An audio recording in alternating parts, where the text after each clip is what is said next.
السلام علیکم ګرانو خوږو ملګرو، الله دې وکړي ته روغ جوړ او صحتمند وي. ملګرو تېره ویډیو ما جوړه کړې وه د واټساپ کې چاټ جي پي ټي، یعنې مخکې مې ویډیو جوړه کړې وه چې کار کوي، بیا 2 کاله دوام یې وکړ چاټ جي پي ټي په واټساپ کې کار کولو، بیا په واټساپ کې چاټ جي پي ټي بنده شوه. تېره ویډیو مې جوړه کړې وه چې بنده ده، یعنې تاسو کار ورڅخه نشئ اخیستلی.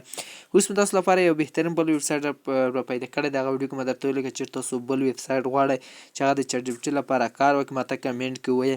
نو دغه دی درته را مې وړ دغه ویبسایټ د تاسو راخستی شئ. دغه نمبر یې زه تاسو ته درکومه. دغه نمبر یې زما د ټلګرام پر چینل کې دی. دغه ښکلی چاټ جي پي ټي دی، نو تاسو سر ورسره نشئ خلاصولی. زه درته طریقه ښیم، په دغه طریقه تاسو خپله پښتو ژبې ته اړولی شئ، پښتو کې ورسره چاټ کولی شئ.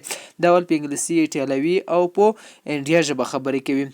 نو تاسو به یې څنګه رااړوئ، زه تاسو ته طریقه ښایم. تاسو که ما اول ورته سلام لیږلی په انګلیسي، دوی راته دغه میسیج کړی انګلیسي دا ایټالوي ژبه ده او عربي ژبه، یعنې دوی درته داسې وایي چې موږ درته عربي ژبه کې یا په انګلیسي ژبه کې موږ ته ځواب راکړه.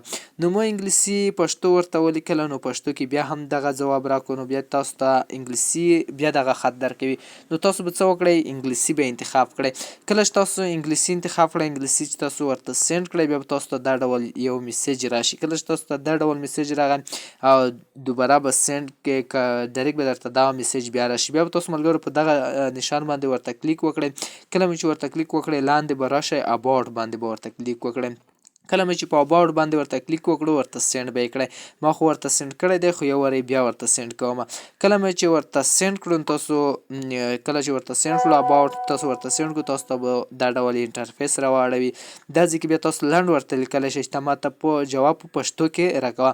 دی ډایرکټ درته ځواب پښتو کې درکوي. زه یوازې په انګلیسي یا پښتو، یعنې انګلیسي یا پښتو ته یې ډایرکټ درته اړوي.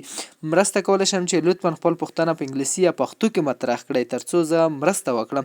نو ښکلی ویبسایټ دی. تاسو نور ویبسایټونه بند شوي دي، صرف داسې کې ورته ولیکئ سلام ماته جواب یا پښتو یا پښتو که پښتو یا پښتو کې راکوه سلام ماته جواب پښتو کې راکوه. نو تاسو دغه ورته سینډ کړئ، تاسو ته به ډایرکټ جواب څه ډول درکړي، پښتو کې درکړي. سلام تاسو څنګه یاست، څنګه کولی شم چې تاسو سره مرسته وکړم. ډېر کوي د دې بل چاټ جي پي ټي څخه همدغه ډېر کوي دی. نو که تاسو یې نمبر غواړئ، یعنې دغه ډول تاسو پښتو ژبې ته یې رااړولی شئ. که تاسو چېرې د چاټ جي پي ټي دغه نمبر غواړئ، یعنې تاسو دغه ویډیو په ډسکرپشن کې لینک شته. کله چې زما د ټلګرام چینل لینک شته، په هغه لینک باندې کلیک وکړئ، سیده به تاسو ټلګرام ته بوځئ. ټلګرام څخه هغه لینک واټساپ نمبر کاپي کولی شئ، واټساپ کې څه ډول کولی شئ، مطرح کولی شئ.